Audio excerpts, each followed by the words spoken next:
Koala just got benched by NAVI. Ooh, drama alert. People are not going to like this change. I'll be honest. To me, you can't kick Rusick or Hero. Shao and Angel are safe, so it kind of makes sense in a weird way. I think that Koala's role is under a lot of threat, and there's probably more obvious, I want to say upgrades, but that's what it is. So this is someone has to fall on the sword until the end of the year, in which if Na'Vi still aren't good, then I will start publicly saying that Angel needs to be gone. Because let's be real, you cannot stay on this team for as long as Angel has. And yeah, to me, this is Angel's last dance if they don't provide results, right? You can't just kick everyone around you. I'm very rarely that critical of people, but I think with someone like him, it's like, I think I've been respectful enough publicly about Angel. It kind of needs to happen soon if they don't get results. I think they need to fully rebuild the leadership potentially. This is like the tank situation. The tank situation I think is slightly different. And the tank situation is that team was already making wild decisions all the time, and I think had a pretty weird team dynamic. I guess you could argue the same about Na'Vi with like kicking Doom Bros last year. But I'm telling you, this team was built to win. It's just ironic that no one thought it was gonna win. There's something wrong with the team. If this team was being built to win and people were putting it as like a mid-tier VCT EMEA team,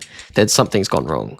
Like, what is the problem? Like, Rusick is a sick smokes player, or should have been, but was only performing like this stage, I guess. Hero was a good Sentinel player who like was a top pick for loads of teams. Shao is Shao. We know who Angel is. There's like this weird thing where it's like they did, I don't know, maybe people who didn't realize how good Rusick was, and I don't know. It's weird. Koala isn't the problem. It's not, but they're not going to kick Angel mid-season, are they? I know there was a bit of friction between him and Angel with like, calling. The problem with everything is that if you are losing, there's always going to be a problem with something, if that makes sense. I don't think people are the best at identifying what the problems are, if that makes sense. I think when you're losing, it's easy to point to like what feels like it should be the problem, but look at some of the stuff they try to play, some of the ways they try to play, it's mental to me. I don't know. Let's say the rest of the year for Na'Vi doesn't go very well. The org needs to assess what their goals are in VCT, because I think their goals this year are genuinely like champs, getting champs, right? So do they want to be a team that spends a lot of money to try to make champs or not? Because I don't know if it's worth to go for that approach at the moment when you got to compete with lots of other teams that are either more established or are already doing that, if that makes sense. Yeah.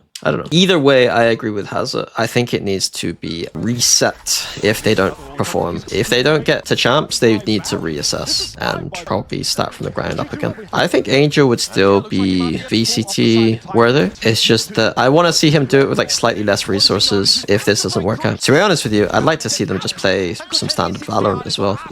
Like, I want to see Angel just like cooling. Like, Angel is a good cooler, I feel like.